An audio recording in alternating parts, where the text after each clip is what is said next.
ada sebuah desa di Jawa Barat yang masih memegang kepercayaan terhadap penyerahan bayi yang lahir kepada sebuah bangunan.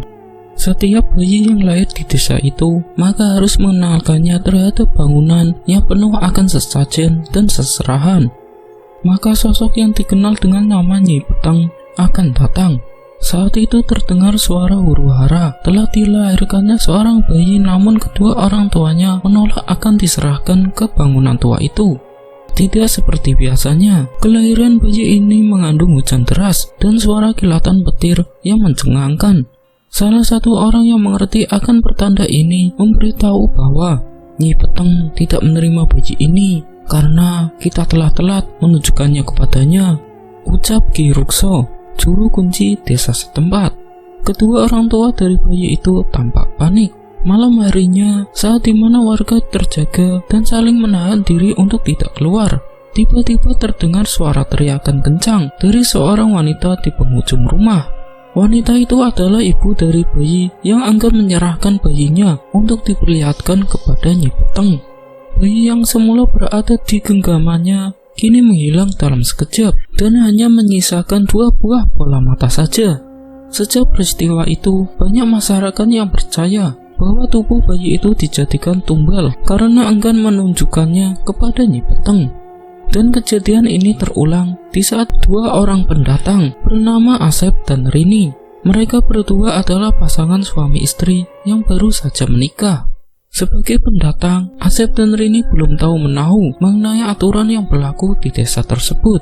Keduanya menempati sebuah rumah yang letaknya tidak jauh dari rumah Ki Rukso. Sebagai seorang pendatang, Asep dan Rini berusaha semaksimal mungkin untuk beradaptasi terhadap ketentuan yang berlaku di desa tersebut. Mereka seringkali berkeliling desa untuk mengetahui lebih dalam tentang desa yang ditempatinya itu. Pandangan mereka terhenti pada sebuah bangunan tua yang di hadapannya telah tersusun rapi akan banyaknya sesajen dan seserahan. "Mas, ini bangunan apa?" tanya Rini kepada Asep. "Entahlah Dik, tapi kok banyak sesajen ya?" Percakapan mereka berdua pun dihentikan oleh suara langkah kaki dari arah belakang mereka. "Kalian pendatang?" tanya seseorang dengan logat sedikit Sunda. Iya, kami berdua pendatang Pak," jawab Asep. "Untuk pendatang seperti kalian, setidaknya jangan sering berkeliaran di tempat-tempat yang tidak boleh dilalui, Pak Mali," ucap warga itu. Rini dan Asep saling menatap. Mereka berdua tidak tahu apa yang barusan dikatakan oleh warga itu adalah bagian dari aturan yang diberlakukan untuk para pendatang. "Ngomong-ngomong, tempat ini apa namanya?" tanya Asep. Warga itu membalikkan badan sambil menatap tajam pandangan Rini dan Asep. "Sudah saya bilang, jangan kesini," ucap warga itu. Iya, nuwun atuh, kami berdua pamit dulu," ucap Asep sambil menarik tangan Rini. Saat ingin pergi, Rini masih penasaran akan bangunan tua di pojok desa itu. Sepertinya bangunan itu menyimpan energi mistis yang dapat dirasakannya begitu sekali lihat ke arah bangunan tersebut. Hari semakin sore, para warga menyuruh anak-anaknya kembali ke dalam rumahnya masing-masing karena akan ada seorang warga yang melahirkan. Rini dan Asep melihat secara jelas huru-hara para warga di saat hari akan petang. "Mas, kamu ngerasa aneh gak sama desa ini?" tanya Rini. "Anehnya kenapa tuh?" tanya Asep. "Orang Jawa bilang kalau waktu surup adalah waktu pagi bagi para lembut. Apakah di sini sama?" Pertanyaan Rini ini tidak memberikan jawaban dari mulut Asep. Asep memilih untuk diam dan menyudahi pembahasan tersebut. "Loh Mas, kok gak dijawab?" tanya Rini dengan kesal. "Dek, kamu tahu kan, kita pendatang, kita harus beradaptasi dengan lingkungan kita," ucap Asep. "Ya, aku paham Mas, tapi kenapa desa ini banyak sekali hal yang janggal?" tanya Rini. "Hal apa yang janggal? Coba sebutkan," jawab Asep dengan nada sedikit tinggi. "Gak jadi Mas, maaf, aku terlalu banyak ingin tahu. Kita tidak seharusnya tinggal di sini," jelas Rini. Asep merasa bimbang dengan kondisi Rini yang sedikit tertekan. Dia baru saja mengatakan hal yang membuat hatinya terluka. Malam harinya, seorang warga telah melahirkan anak laki-laki dengan berat 3 kg, ukuran yang normal dan sesuai. Apakah anak ini akan dibawa ke bangunan itu? Tanya bapak dari anak itu kepada Ki Rukso. Harus, semua yang lahir di desa ini harus dibawa ke desa. Jika tidak, kenapa Ki? Tanya bapak itu. Desa ini akan terkena kutukan, jelas Ki Rukso. Setelah dibersihkan, Ki Rukso dan bapak dari bayi itu membawanya ke bangunan tersebut. Ki, saya mohon jangan bawa anak kami Ki, ucap bapak dari bayi itu. Sudah, jangan banyak bicara. Kamu mau desa kita akan terkena tulah? Tanya Ki Rukso. Tapi Ki, ini malam hari, hawanya sangat dingin. Saya takut anak saya mati kedinginan, ucap bapak dari bayi itu. Namun Ki Rukso tetap berjalan sambil menyanyikan sebuah kidung aneh yang disebut-sebut sebagai kidung pemanggil dari Nyi Peteng. Kamu yakin akan ikut sampai ke astana? Ucap Ki Rukso. Astana adalah bentuk bangunan yang dimaksud. Itu anak saya Ki, saya nggak mau terjadi apa-apa terhadap anak saya, jelas bapak itu. Jika Nyi Peteng menerima anak kamu, maka bayi kamu akan selamat dalam keadaan utuh. Namun jika tidak, apakah kamu rela hanya melihat 2 bola mata yang utuh? Tanya Ki Rukso. Bapak itu hanya terdiam. Sesekali ia ingin memberontak dan menarik pasal bayi itu, namun tidak mungkin. Bapak itu seperti tertunduk di hadapan Ki Rukso. Aura hitam yang dipancarkan oleh Ki Rukso sangat kuat. Sesampainya di astana, Ki Rukso menyuruh bapak itu menunggunya di luar. Sedangkan Ki Rukso masuk ke dalam astana sambil membawa bayi mungil yang baru saja dilahirkan. Ki, tolong sampaikan kepada Nyi Peteng untuk menerima bayi saya. Tolong kembalikan dalam keadaan utuh, jelas bapak itu. Tunggulah di sini, senyum Ki Rukso. Sesampainya di dalam, Ki Rukso meletakkan bayi itu yang masih dilapisi kain penghangat tubuh. Bersamaan dengan itu, Ki Rukso mengucapkan sebuah mantra pemanggil Nyi Peteng. Dari luaran, angin malam semakin membesar. Pepohonan bergoyang ke sana kemari. Bapak dari anak itu khawatir akan sesuatu yang terjadi pada anaknya itu.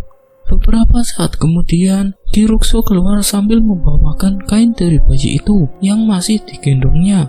Ki, anak saya diterima? Tanya bapak itu dengan nada penasaran, sekaligus senang karena di selimut itu dia merasakan bentuk dari anaknya. Ketika selimut itu diserahkan kepada bapak dari anak itu, dia berteriak dengan kencang karena yang didapatinya adalah 2 bola mata yang dimiliki oleh anaknya itu. Ki Rukso tersenyum dan berkata, Nyi Peteng menyukai anakmu, tapi dia hanya mengembalikan kedua bola mata saja. Keesokan harinya, para warga berduyun-duyun keluar untuk mengantarkan seserahan menuju ke astana atau bangunan itu. Rini dan Asep melihat dengan jelas para warga yang membawa banyak sekali makanan untuk diserahkan kepada astana itu. Mereka berdua pun bertanya-tanya kepada warga sekitar mengenai kegiatan tersebut. Bu, ini ada rame-rame apa ya? Tanya Rini. Oh, ini mbaknya pendatang ya? Tanya ibu yang sedang hamil itu. Iya bu, saya dan suami saya baru saja bermukim di desa ini, jawab Rini. Iya, nggak apa-apa kalau belum tahu. Jadi, jika ada wanita hamil yang akan melahirkan atau ingin memiliki anak, maka harus menuju ke astana untuk menyerahkan sesajen biar Nyi Peteng senang, ucap ibu itu. Nyi Peteng itu siapa bu? Tanya Rini. Nyi Peteng itu, ucap ibu itu sambil menatap ke arah belakang Rini yang sudah tengah berdiri Ki Rukso. Ki Rukso, saya ke astana dulu ya, ucap ibu itu. Silahkan. Rini dan Asep terkejut akan kehadiran Ki Rukso yang telah dulu ada di dekatnya. Kalian mau ke astana juga? Tanya Ki Rukso. Untuk apa? Tanya Rini. Kalian sudah berapa bulan menikah? Tanya Ki Rukso. 3 bulan Ki, jawab Asep dengan antusias. Kok belum hamil juga? Apa kurang mainnya ya? Ucap Ki Rukso sambil tertawa. Asep mengikuti tawaan Ki Rukso, namun tidak bagi Rini yang menganggap itu adalah penghinaan.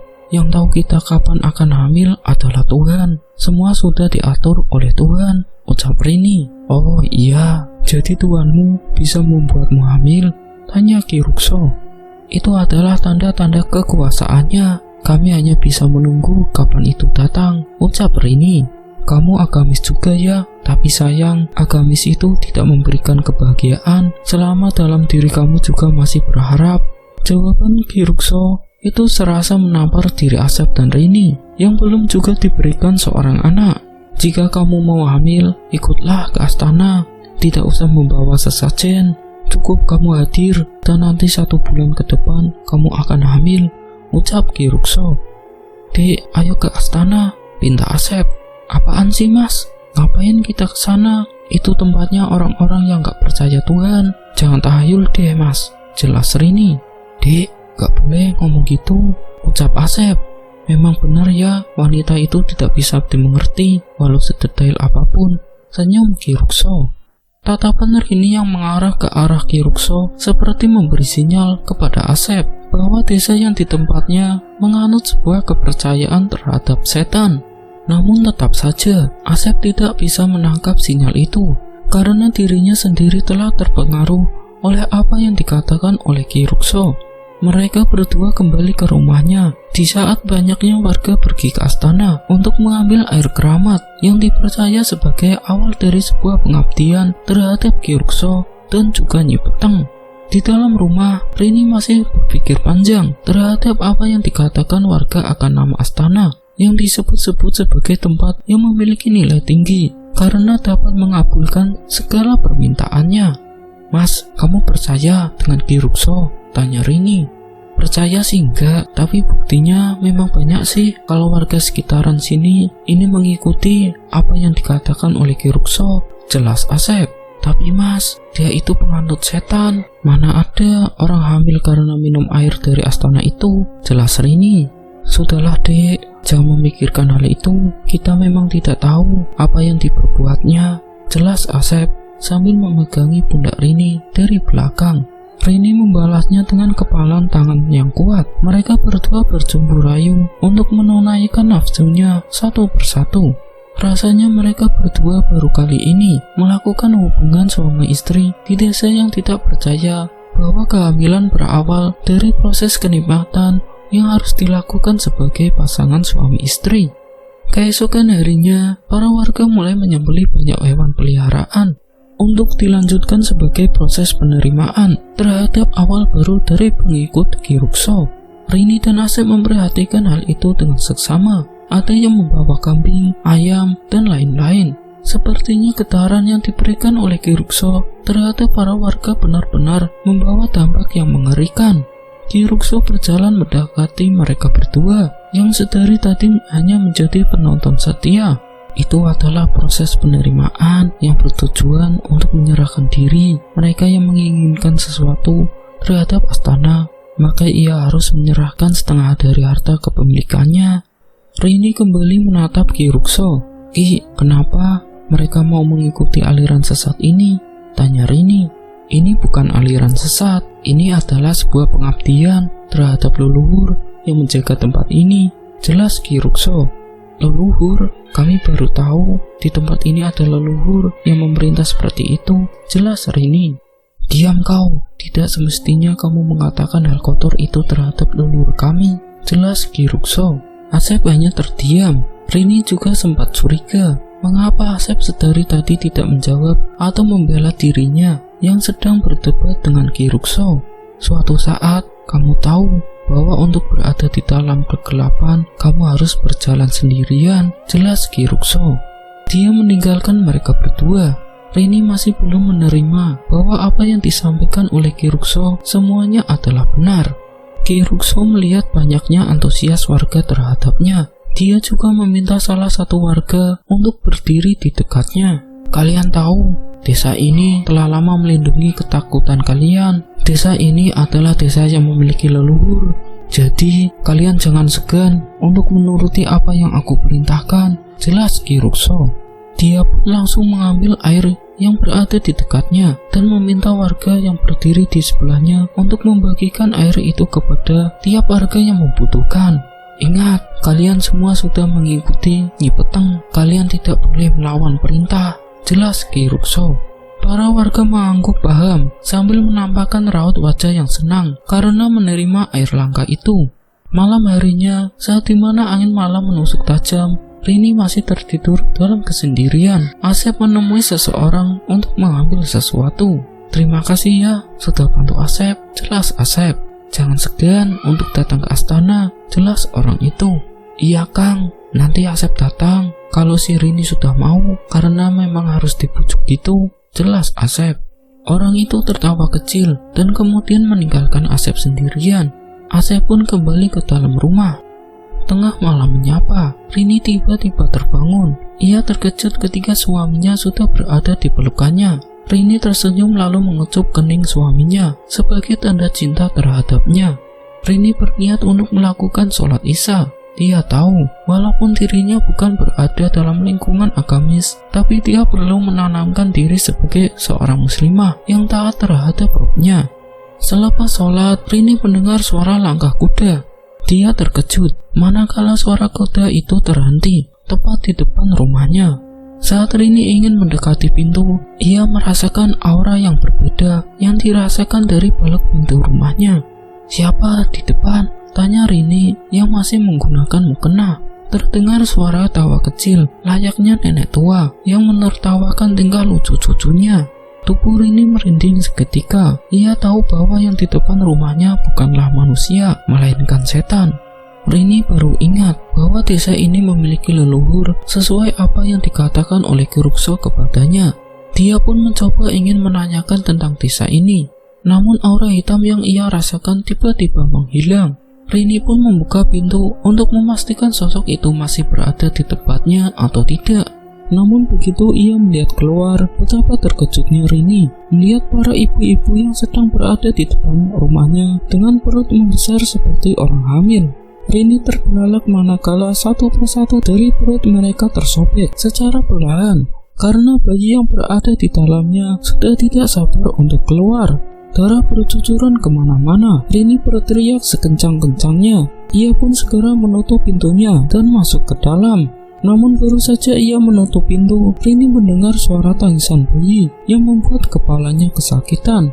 Rini memegangi kepalanya sambil menutup mata. Namun suara itu semakin lama semakin mengeras, seperti halnya bayi-bayi itu sudah tepat berada di depannya. "Jangan takut," ucap suara yang dikenalinya itu. Rini pun membuka matanya dan betapa terkejutnya dirinya saat melihat sosok Nyi Petang yang sedang dikelilingi bayi-bayi yang tidak memiliki kedua bola mata. Nyi Petang terbang ke arahnya sambil membawakan bayi ke arahnya yang menandakan bahwa bayi itu adalah miliknya nanti. "Ini untukmu," ucap Nyi Petang yang sudah berada di dekatnya. Saat Rini membuka mata kembali, ia melihat bayi itu sudah penuh darah dan matanya sudah tidak ada. Rini pun kembali berteriak karena ketakutan. Tiba-tiba, "Dek, kamu kenapa? Kamu kenapa?" tanya Asep yang membangunkannya. "Mas, ada setan," jelas Rini. "Kamu dari tadi tiduran di sini, Dek. Kamu mimpi buruk?" tanya Asep. Rini baru sadar bahwa dirinya masih berada di tempat sholat. Ia pun memeluk suaminya karena kejadian buruk yang dialaminya adalah hanya sebuah mimpi. "Mas, adik takut," ucap Rini. "Ya dek, ada Mas di sini. Sebentar, Mas ambilkan minum untuk adik ya," jelas Asep. Rini pun mengiyakan. Asep mengambil air minum yang ia dapatkan dari seseorang yang berada di astana untuk diserahkan kepada Rini. "Ini dek, diminum sampai habis," jelas Asep.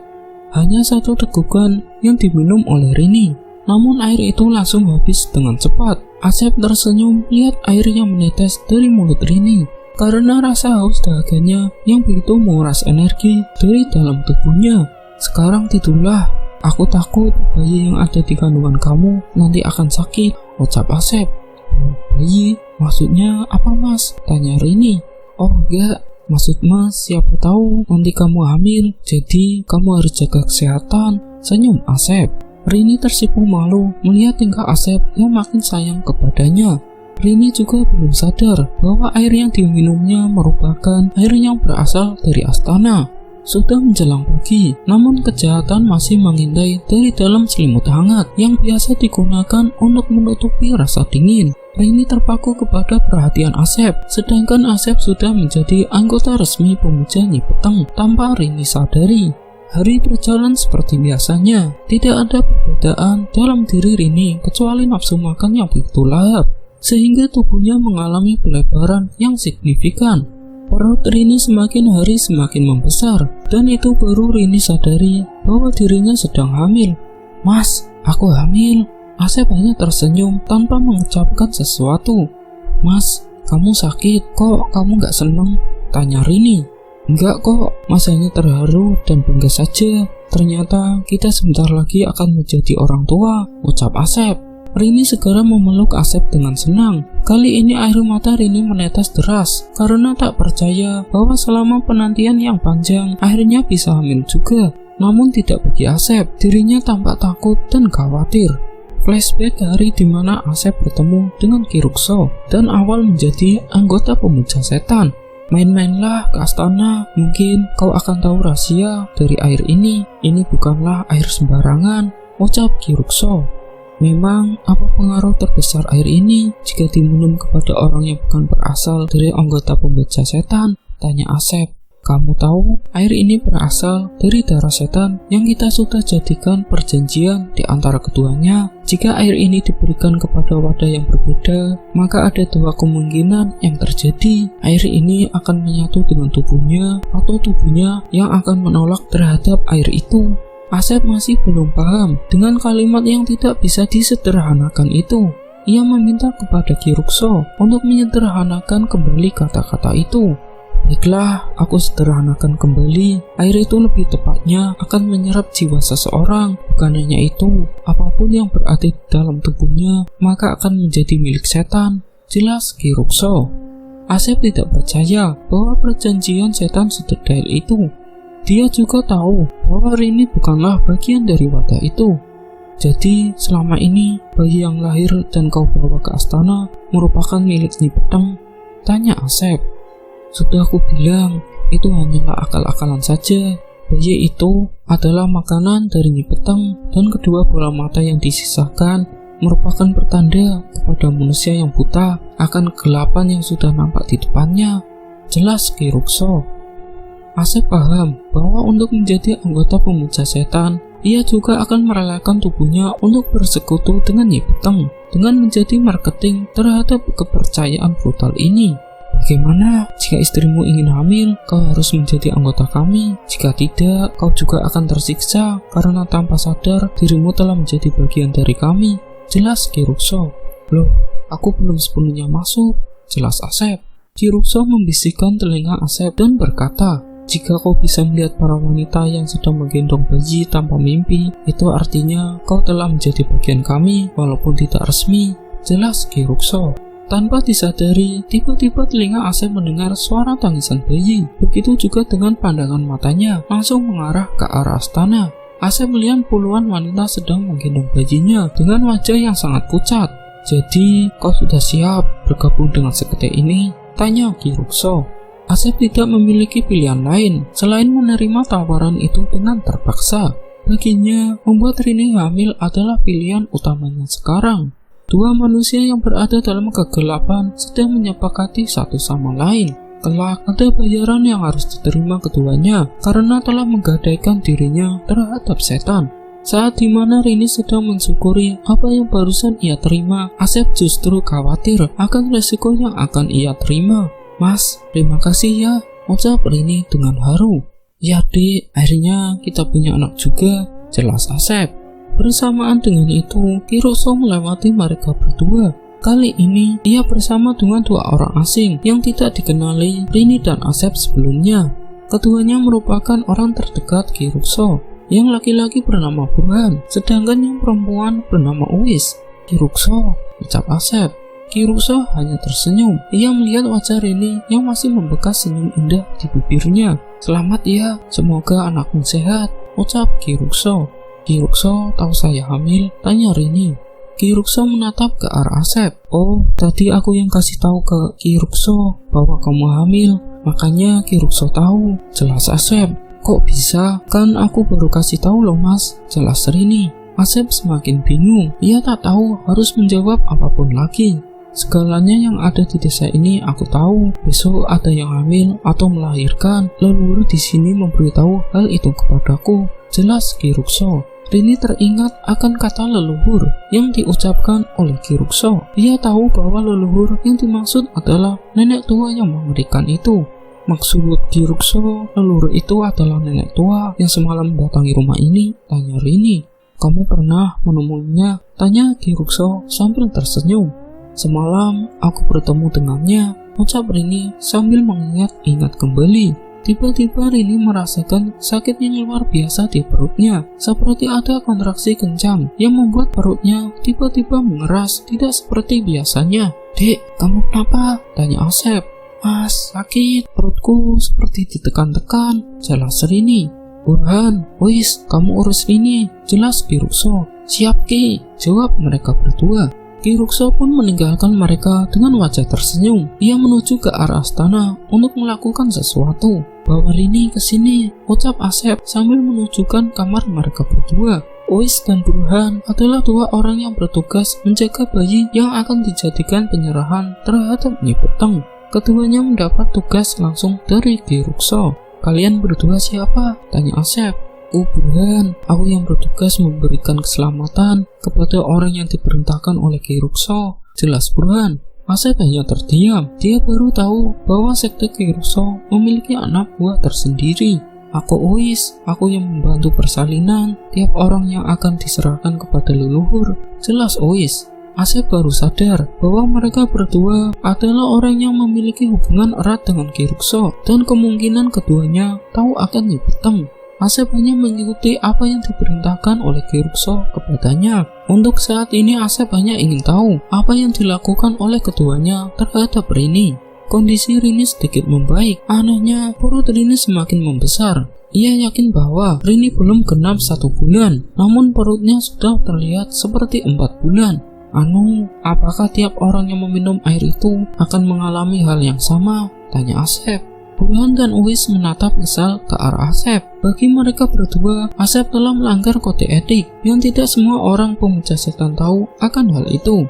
Asep masih memperhatikan Rini yang kesakitan. Wajahnya memucat, keringat dingin berjatuhan. Dalam beberapa kasus, ini bukanlah yang pertama. Hitungan 9 bulan kelahiran adalah seperti hitungan 1 bulan orang hamil, sehingga kami tidak heran jika dalam 1 bulan perutnya membesar seperti 9 bulan. Jelas Uis.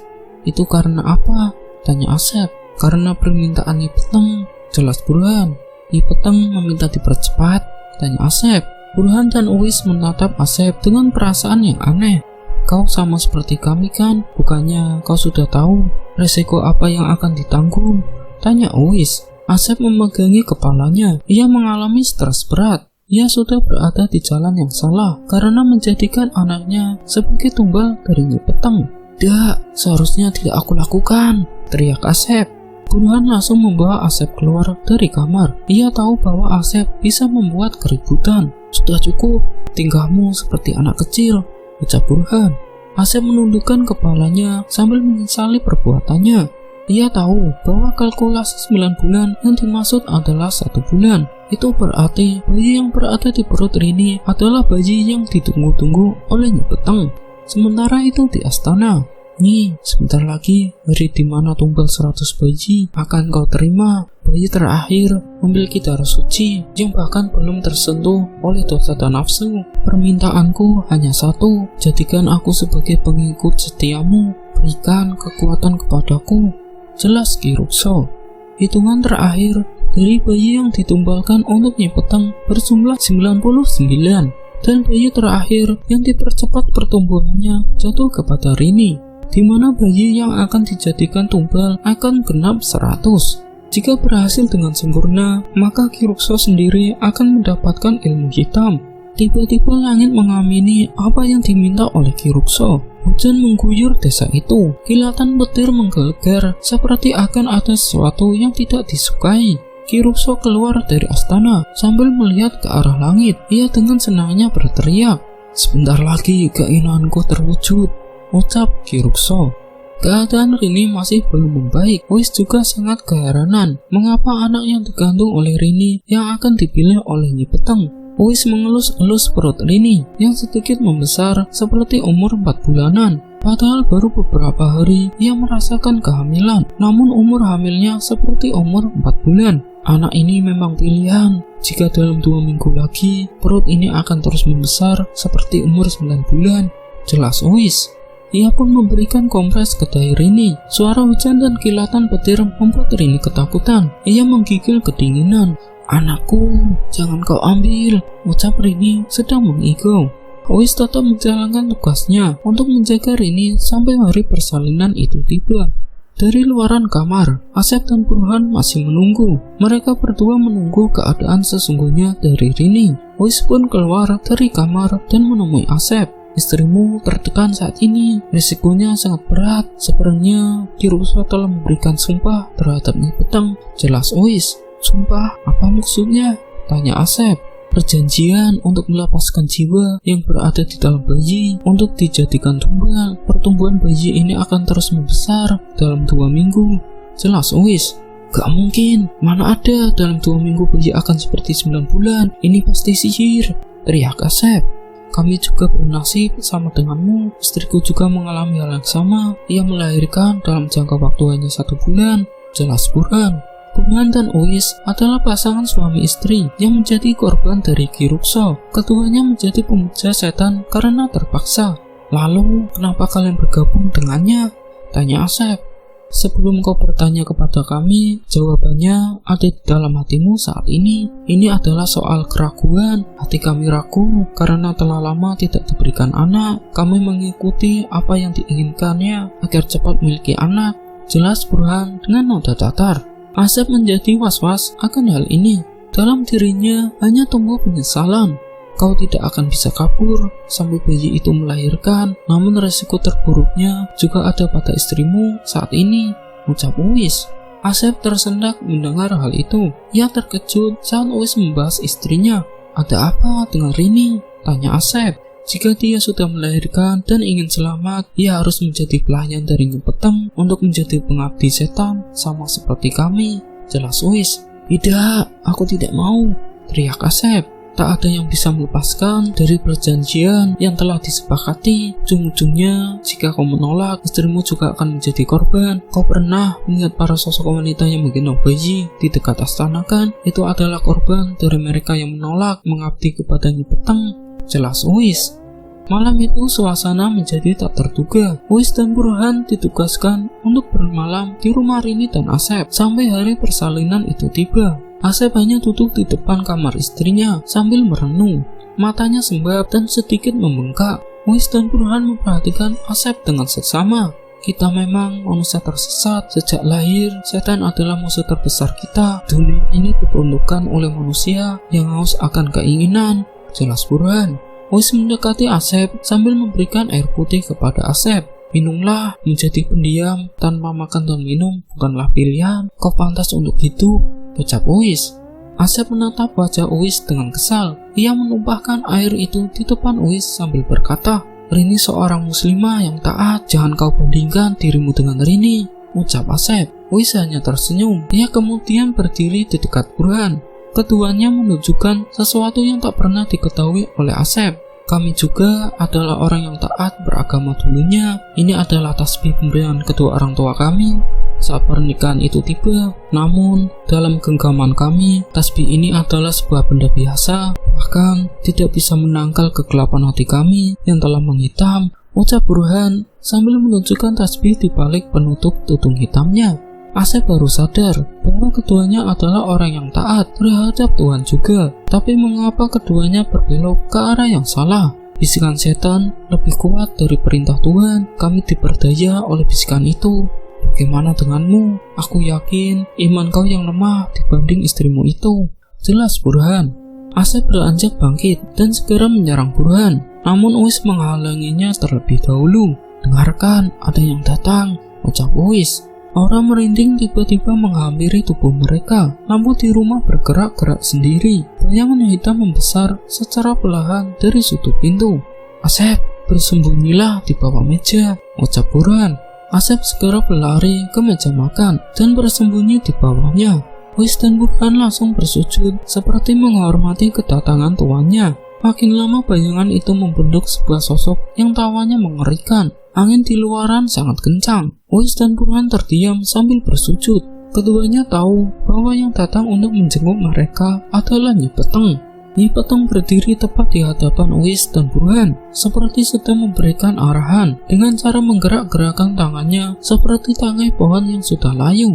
Asep yang melihat langsung sosok itu hanya bisa terdiam. Baru kali ini tubuhnya bergetar hebat ketika melihat sesosok leluhur yang sering dibicarakan itu. Hadirnya Nyi Peteng di tengah-tengah mereka bukan kebetulan. Ini adalah wujud dari panggilan yang dilakukan oleh Ki Rukso terhadap Nyi Peteng untuk menengok bayi terakhir yang akan dijadikan tumbal.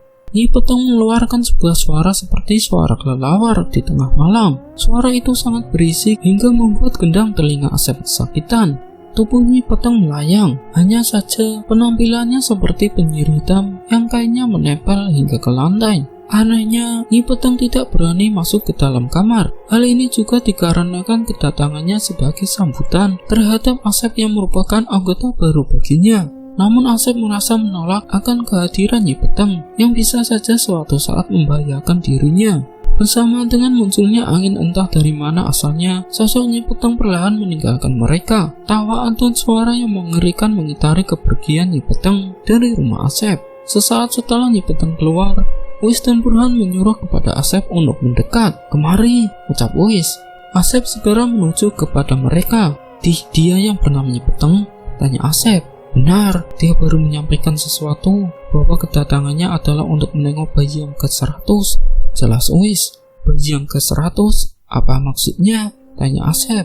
Uis mengarahkan pandangannya kepada Burhan. "Bayimu adalah bayi yang ke-100 untuk hitungan tumbal yang dilakukan oleh Ki Rukso. Jika berhasil, maka dia akan menjadi orang hebat yang mampu menguasai ilmu hitam." Jelas Uis. Asep memegang pundak Uis seraya memohon-mohon. "Tolong, jangan ambil bayi Rini. Aku tidak rela bayinya dijadikan tumbal." Jelas Asep. "Tidak bisa, semua sudah terlanjur. Tak ada harapan untuk bisa melepaskan itu semua. Tinggal menghitung hari bayimu akan lahir." Jelas Uis. Asep menangis menyesali perbuatannya. Ia memukuli lantai dengan tangannya sebagai tanda frustasi terhadap apa yang dijadikan pilihannya. "Maaf, kita berdua memang sama-sama orang tua, namun setiap langkah yang salah pasti ada hikmahnya," ucap Uis. Burhan meminta Uis untuk merahasiakan hal ini kepada siapapun. Ia takut nanti akan dijadikan sebuah bumerang terhadap dirinya sendiri. Malam itu benar-benar penuh akan cerita. Asep mencoba menenangkan diri agar bisa menyelamatkan bayi yang dikandung oleh Rini. Keesokan harinya, Uis melihat kondisi Rini yang sudah membaik. Ia pun mendekati Rini bersamaan dengan Asep dan juga Burhan. "Rini, kami berdua adalah suruhan Ki Rukso. Kami akan menjagamu hingga bayi ini dilahirkan." Jelas Uis. Kalian berdua adalah pengikut Ki Rukso kan?" tanya Rini. Uis tersenyum. Ia pun meminta kepada Burhan untuk mengatakan hal yang sebenarnya. "Kami memang pengikutnya, tapi kamu juga yang akan menggagalkan rencananya." Jelas Uis. "Rencana?" tanya Asep. "Kalian tahu, desa ini telah mengalami kutukan semenjak seorang warga bernama Nyi Peteng menyembah kepada setan." Jelas Uis. "Nyi Peteng?" Rini kaget mendengar nama itu. Dia adalah seorang ahli ilmu hitam yang kehidupannya dihabiskan untuk mencari kedikdayaan. Desa ini telah kehilangan banyak keturunan karena ditumbalkan kepadanya. Jelas Uis. Rini mencoba untuk mencari tahu tentang Nyi Peteng secara mendalam. Setiap orang yang datang ke istana, dia harus menunjukkan bayi yang baru lahir kepada Nyi Peteng. Semasa hidup, Nyi Peteng adalah seorang dukun yang kejam. Ia kerap mengancam tiap warga yang tak mau menurutinya. Akhirnya, ia dibakar hidup-hidup di astana. Namun, ada seorang pengikut Nyi Peteng bernama Ki Rukso yang mencoba mengekali kekuatannya dengan meneruskan apa yang belum diwujudkannya. Jelas Uis. "Maksudnya, Ki Rukso meneruskan itu apa?" tanya Rini. Nyi Peteng harus menumbalkan 100 bayi untuk menajamkan keilmuannya, namun dia belum selesai mewujudkannya. Lalu Ki Rukso mengambil alih dan memaksa para warga untuk melakukan itu. Jelas Uis. "Bagaimana jika menolak?" tanya Rini. Ia menolak akan mati. Jelas wis. Mati? Tanya Rini. Nyi Peteng mengambil wadah Ki Rukso. Kekuatannya diturunkan kepada Ki Rukso sehingga mampu membuat para warga tunduk. Jelas wis. Wis kembali membelai rambut Rini dengan halus. Aku adalah korbannya sekaligus pengikut dari Ki Rukso. Bayiku juga direnggut olehnya. Air mata Uis terjatuh, membasahi rambut Rini. Uis kembali menerangkan tentang Ki Rukso. Sebenarnya tujuanku masuk ke dalam sekte ini adalah untuk menghancurkan Ki Rukso dan menggagalkan rencana tumbal 100 bayi. Jelas Uis. Kamu jangan takut. Aku membantumu untuk menyelamatkan bayi ini. Kelak, jika bayi ini telah lahir, aku akan membantu kalian berdua untuk keluar dari tempat ini. Jelas Uis. Rini tak bisa berkata apa-apa tentang hal itu. Ia memegangi perutnya sambil membaca-bacakan doa. Saat dimana hari itu tiba, aku mau agar kau menuju ke astana lebih dahulu dan membakar astana sebelum bayi itu menuju ke sana. Jelas Uis. Tapi bisakah terjadi? Tanya Rini. Jika kau tak mampu, biar aku saja. Jelas Uis. Hari dimana kelahiran itu tiba, Uis meminta kepada Asep untuk mengawasi Rini di rumah. Sedangkan Burhan, ia harus menghalang-halangi Ki Rukso agar tidak menuju ke astana terlebih dahulu. Usia kandungan Rini yang secara normal hanya berumur 1 bulan. Namun kenyataannya, perutnya telah membesar layaknya berusia 9 bulan. Saat itu juga Rini merasakan mulas dan sedikit pendarahan. Asep, saat dimana Rini telah melahirkan, kau dan Burhan harus menemui Ki Rukso terlebih dahulu. Aku akan mengganti bayi ini dengan tempurung kelapa yang dibentuk layaknya bayi. Jelas Uis. Lalu, bagaimana jika ketahuan? Tanya Asep. Aku akan menuju ke astana lebih cepat dibanding Ki Rukso. Tujuanku adalah membakar astana itu sendiri. Alhasil, di mana kelahiran itu tiba, Uis segera mengganti bayi dari Rini dengan tempurung kelapa yang sudah terbentuk seperti bayi dan ditutupi wajahnya dengan kain. Sedangkan bayi yang asli ia sembunyikan di dalam lemari agar tidak diketahui oleh Ki Rukso. Ki Rukso telah menantikan bayi itu. Ia pun segera menuju ke rumah Asep. Bersamaan dengan itu, Uis memberikan bayi buatan kepada Burhan dan Asep untuk nantinya diserahkan kepada Ki Rukso. Uis pun langsung menuju ke astana lebih cepat daripada Ki Rukso. Ia menuangkan minyak tanah ke seluruh sisi astana agar cepat kering dan tidak diketahui oleh Ki Rukso. Saat dimana mereka bertiga, Ki Rukso, Burhan dan Asep telah datang ke astana, Uis bersembunyi dari balik pohon. Ia tahu letak di mana minyak itu ditumpahkan dan mudah tersulut dengan api. Ki Rukso memulai ritual 100 bayi yang akan dijadikan sebuah pertanda menurunnya seluruh ilmu hitam yang menjadi kedikdayaannya tersebut. Namun begitu ia membuka kain, ia terkejut karena yang berada di genggamannya bukanlah bayi, melainkan tempurung kelapa yang dibentuk mirip seperti bayi. Ki Rukso merasa dibodohi oleh Uis dan juga Burhan. Ia pun melemparkan bayi mainan itu dan mencoba untuk mencari bayinya kembali. Namun saat ia ingin keluar, Uis telah membawa api obor di genggamannya. Tanpa lama-lama, ia pun melemparkan obor itu tepat di mana minyak tanah yang ia siramkan menjadi awal kebinasaan Ki Rukso.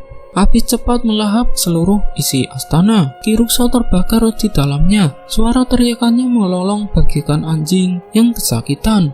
Para warga yang melihat ada kobaran api membesar langsung menuju ke arah di mana si jago merah itu terlihat. Langit menjadi merah, suara teriakan minta tolong dan kesakitan dari Ki Rukso terpendam karena dirinya terus-menerus tenggelam dalam lautan api. Ki Rukso tewas saat itu juga, namun anehnya jasadnya menghilang.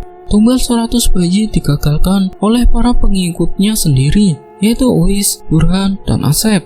Semenjak saat itu, para warga tidak lagi mengorbankan bayinya kepada Nyi Peteng karena tidak ada lagi yang menjadi wadah darinya. Namun kepercayaan terhadap bayi yang lahir agar ditunjukkan kepada astana masih berlanjut hingga saat ini. Kisah ini merupakan sebuah mitos yang berkembang di salah satu desa di Jawa Barat. Kebenarannya masih belum diketahui akan sekte pemuja setan ini. Namun kepercayaan akan penunjukan bayi terhadap sebuah bangunan masih kental dan terus dilakukan oleh warga setempat agar tidak diganggu oleh sosok dari Nyi Peteng.